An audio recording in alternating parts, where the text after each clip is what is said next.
رسول بخش صاحب، آپ کو کیا لگتا ہے نواز شریف اب نہیں تو کب بولیں گے؟ اور کہیں ایسا تو نہیں یہ طوفان سے پہلے کی خاموشی تو نہیں ہے؟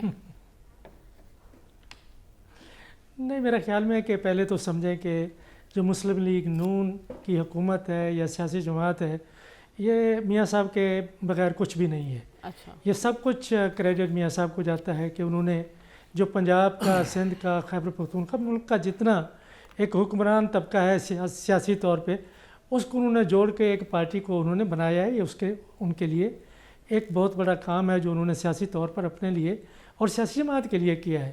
لیکن میں ان کی اس پالیسی سے متفق نہیں ہوں کہ جس وقت پاکستان چیلنجز میں گھرا ہوا ہے، آپ کہیں گے جی میرے پاس حکومت جب آپ بنا سکتے ہیں تو پارلیمانی نظام میں آپ کو حکومت بنانی چاہیے، کہ یہ بڑا چیلنج پاکستان کو ایک سمت میں لے جانے کا، جس وقت میاں نواز شریف کی قیادت کی سب سے بڑی ضرورت تھی پارٹی کو بھی اور ملک کو بھی، انہوں نے کہا نہیں یہ میں کام نہیں کر سکتا، میں یہ چھوٹے پہلوان کو بھیجتا ہوں، چھوٹے بھائی کو بھیجتا ہوں، یہ کریں گے۔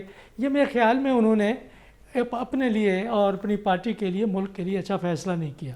دوسری بات یہ ہے کہ حکومت بے شک میاں شہباز شریف کی ہے، لیکن پارٹی میاں نواز شریف کی ہے۔ یہ دو چیزیں ہیں۔ پارٹی کے بغیر حکومت نہیں چل سکتی، پارٹی کو میاں صاحب چلائیں گے، لیکن اگر وہ کچھ کہیں تو پارٹی کے فورم پہ حکومت کے دفاع میں کیا کہہ سکتے ہیں؟ کہ اس وقت جو پنجاب کی حکومت ہے، ان کی اپنا محترمہ مریم نواز صاحبہ حکومت کر رہی ہیں، میں صرف اس خاندان سے یہ گزارش کروں گا کہ جو کچھ جنوبی پنجاب میں گندم کے کاشتکاروں کے ساتھ ہو رہا ہے، کہ آپ نے 7 جہاز گندم کے آپ نے باہر سے منگوا لیے ہیں، کٹائی اس کی مارچ میں ہو چکی ہے سندھ میں اور پنجاب میں ہو چکی ہے، 3000 کے اوپر بھی کوئی لوگ ان کی گندم خرید کرنے کے لیے تیار نہیں ہے، تو میاں صاحب کو تو خاموش نہیں رہنا چاہیے کہ یہاں ہزاروں سینکڑوں ارب کا کسان کا نقصان ہو گیا، اب اس کو کاٹ دے دیں، مروت دے دیں۔ اگر ان کا جو غلہ ہے وہ صحیح قیمت میں مارکیٹ میں فروخت نہیں ہوتا، حکومت سارا خرید نہیں کرتی، تو ان کا کیا بنے گا؟ میاں صاحب کو پارٹی میں اگر رہتے ہیں تو حزب اختلاف کا کردار نہیں ادا کر سکتے، اس لیے ان کو خاموشی اختیار کرنی پڑے گی۔ چاہیے یہ کہ اب بھی وقت ہے کہ میاں صاحب کہیں کہ شہباز شریف کو کہ آپ آرام کریں، میں آ رہا ہوں میدان۔ نواز شریف صاحب نے کہا ہے کہ نوجوانوں، کسانوں اور عام آدمی کو ریلیف دینے میں کوئی کسر نہیں چھوڑیں گے، لیکن اس وقت جو زمینی حقائق ہیں وہ بالکل اس کے برعکس ہیں جو انہوں نے بیان دیا ہے۔ کسانوں کے ساتھ جو ابھی ذکر کیا رسول بخش صاحب نے، وہ بھی آپ نے سن لیا۔ کیوں ان معاملات پر خاموشی نہیں ٹوٹ رہی ہے؟ یہ بہت سے موقع ایسے آئے ہیں جس پر بولنا ضروری تھا، لیکن کیوں نہیں بولے نواز شریف؟ مریم، ایک تو نواز شریف صاحب کی جو خاموشی ہے، یا اگر ہم اس کو دوسرے الفاظ میں بیان کریں، اگر ان کی ناراضگی ہے کہیں سے، تو وہ اس کی کئی وجوہات ہے، اور سب سے بڑی وجہ تو یہی ہے کہ ان کو جس طریقے سے لایا گیا تھا اور پھر جس طریقے سے ان کے حکومت میں آنے کی باتیں ہوئی اور پروپیگنڈا ہوا کہ 2/3 میجارٹی کے ساتھ میاں صاحب آئیں گے اور اس ملک کو جو ہے وہ مشکلات کے دلدل سے نکالیں گے، وہ تو نہیں ہوا۔ اور اس کے گاہے بگاہے میاں صاحب خود تو نہیں بولے ہیں، بڑے میاں صاحب ابھی تک، لیکن ان کے جو قریبی ساتھی ہے رانا ثناءاللہ صاحب اور جاوید لطیف صاحب جیسے رہنما، وہ اس کا اظہار کرنے لگے ہیں۔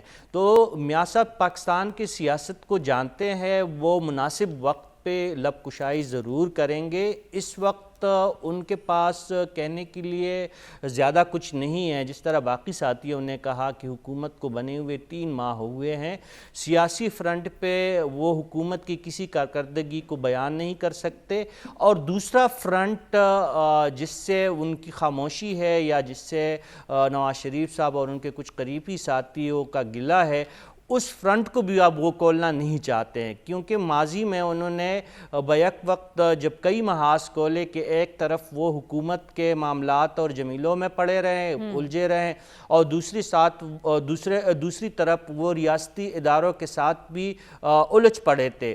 اس وقت نواز شریف صاحب کی جو اسٹریٹجی ہے میرے حساب سے وہ ان کی سیاست کے لیے تو درست ہے، لیکن چونکہ وہ ایک بڑے پائے کے لیڈر ہے، ایک بڑے لیڈر اس وقت پابند سلاسل ہے، ایک جو بڑی جماعت کے دوسرے بڑے لیڈر ہے وہ ایک آئینی عہدوں کے لیمٹس میں بن گئے. میں آصف علی زرداری صاحب کی بات کر رہا ہوں. بچتے ہیں پھر نواز شریف صاحب. یقینی طور پر ان کو پاکستان کے جو سلگتے ہوئے مسائل ہے اور پاکستان کے جو لیکن ہمارے پینل کی یہ رائے ہے کہ وہ ایک ساتھ کئی محاذ نہیں. ابھی سلمان صاحب ہم نے دیکھا کہ عید کے روز بھی اسرائیلی بربریت جاری رہی اور اسماعیل ہنیہ کے 3 بیٹے اور پوتے پوتی شہید ہوئے ہیں. یہ سب کچھ اس وقت ہوا ہے, ٹائمنگ بڑی امپورٹنٹ ہے, جب جنگ بندی کے مذاکرات کے حوالے سے کہیں نہ کہیں کوئی بات ہو رہی ہے. تو آپ کو لگتا ہے حماس اپنی پوزیشن سے پیچھے ہٹے گا؟ دیکھیں, کوئی جنگ بندی جو ہے وہ اسرائیل نے تسلیم نہیں کرنی. بڑی ساری ریزولیشنز بھی پاس ہوئی ہیں, امریکہ اس کی پشت پہ کھڑا ہے. جہاں تک اسماعیل ہنیہ صاحب کے بیٹوں اور پوتوں, یہ 3 بیٹے تھے, 3 پوتے تھے, 1 پوتی تھی. اس سے پہلے ان کے بھائی صاحب بھی شہید ہو چکے ہیں. اور اس شخص کا ذرا جذبہ دیکھیں کہ جب اسے بتایا گیا تو اس نے کہا کہ اگر دشمن یہ سمجھتا ہے کہ ان کے بیٹوں اور ان کے پوتوں کی شہادت کے عمل سے حماس اپنی پالیسی تبدیل کر لے گا تو یہ اس کی بہت بڑی تاریخی غلطی ہے. اور بات یہ کہ آپ ذرا وہاں دیکھیں کہ وہاں پر فلسطینی عوام اور قیادت ایک پیج پہ ہے, وہ بھی شہادتوں کی تاریخ رقم کر رہی ہے. اور جو صورتحال بنتی جا رہی ہے, سب سے افسوسناک بات یہ ہے کہ فلسطینیوں کے ساتھ ظلم, جبر, بربریت اور فاشزم کی تاریخ رقم ہو رہی ہے. کوئی ایک مسلم ممالک بھی ان کے پیچھے نہیں کھڑا. اور یہ لمحہ فکری ہے. اور میں سمجھتا ہوں اس حوالے سے اپنے آپ کو وہ جواب دہ سمجھیں یہاں پر بھی اور اوپر بھی. اور ایک میں بات جس پہ مجھے بہت زیادہ افسوس ہوا ہے کہ ہمارے لاکھوں پاکستانی جو ہیں وہ عمرے پہ گئے ہیں. ماضی کے اندر جب ہم عمرے پہ جاتے تھے تو وہاں پر کشمیریوں کا ذکر تو نہیں کرتے تھے, ان کے عالم دین اور ان کے خطبہ حضرات. اس دفعہ ڈاکٹر صاحب, اس دفعہ ان کے خطبہ حضرات نے فلسطین کا ذکر بھی نہیں کیا, بلکہ وہ اپنی آیات میں انتشار اور خلفشار اور بغاوت کے خلاف بولتے نظر آ رہے تھے کہ ان کو اپنی اسٹیٹس کے اندر اس بات کا خطرہ موجود ہے. میں سمجھتا ہوں یہ لمحہ فکری ہے عالم اسلام کے لیے کہ ان کی حکومتیں کہاں کھڑی ہیں اور امریکہ ایک ظلم, جبر اور بربریت کی تاریخ رقم کر رہا ہے اور اسرائیل کبھی بھی پیچھے نہیں ہٹے گا. امریکہ تو منافقت کی انتہاؤں پر دکھائی دے رہا ہے نا, کیونکہ ہم نے دیکھا کہ امریکی محکمہ خارجہ نے یہ بیان دیا کہ بظاہر اسرائیل فلسطین تنازع کا 2 ریاستی حل مشکل ہے, لیکن آخرکار یہی آگے بڑھنے کا راستہ ہے. ایک طرف وہ یہ بات بھی کر رہا ہے, دوسری طرف ہم دیکھ رہے ہیں ایران کے ساتھ ایک تنازع اسرائیل کا شروع ہو چکا ہے. کیا مشرق وسطیٰ تک یہ جنگ پھیلتی ہوئی دکھائی تو نہیں دے رہی آپ کو ڈاکٹر؟ دیکھیں, پہلی تو بات یہ ہے کہ جو امریکہ کہہ رہا ہے کہ 2 ریاستی حل ہے, لیکن اگر ریاستی حل ہے تو امریکہ نے آج تک امپلیمنٹ کیوں نہیں کروایا؟ وہ اب تو تقریباً ناممکن ہو گیا ہے, یہ کہنے کی بات ہے امریکہ کی. جہاں تک ایران کا تعلق ہے, دیکھیں ایران انڈائریکٹلی ہمیشہ سے سپورٹ کرتا ہے حماس کو, اور حماس کے علاوہ حزب اللہ جو لیبنان کے اندر ہے ان کو سپورٹ کرتا ہے, اور وہ سپورٹ جاری رہے گی انڈائریکٹ. لیکن ڈائریکٹ جو ہے نا وہ ایران کے لیے چانسز ڈائریکٹ حملے کے بڑے کم ہیں, کیونکہ میزائل ہی فائر کر سکتا ہے نا ایران سے اسرائیل کو ٹارگٹ کرے گا. لیکن اسرائیل کے پاس تو میزائل سے پروٹیکشن کی ایک شیلڈ ہوتی ہے جو امریکہ نے ان کو دی ہوئی ہے, وہ موجود ہے. صرف وہ ناکام اس وقت ہوتی ہے کہ اگر آپ ایک کنٹینیوس بہت زیادہ تعداد میں میزائل فائر کر دیں تو ان میں سے کچھ نکل جاتے ہیں, لیکن سنگل یا 2 یا 4 کو کنٹرول کرنا کوئی ایسا مسئلہ نہیں ہے. تو میرا خیال یہ ہے کہ یہ انڈائریکٹ رہے گی اور یہ پورا مڈل ایسٹ کی جنگ میں کنورٹ نہیں ہوگا, کیونکہ کوئی مڈل ایسٹرن کنٹری جو ہے اس میں آنے کو تیار نہیں ہے. آپ کو لگ رہا ہے کہ یہ جنگ مشرق وسطیٰ تک نہیں پھیل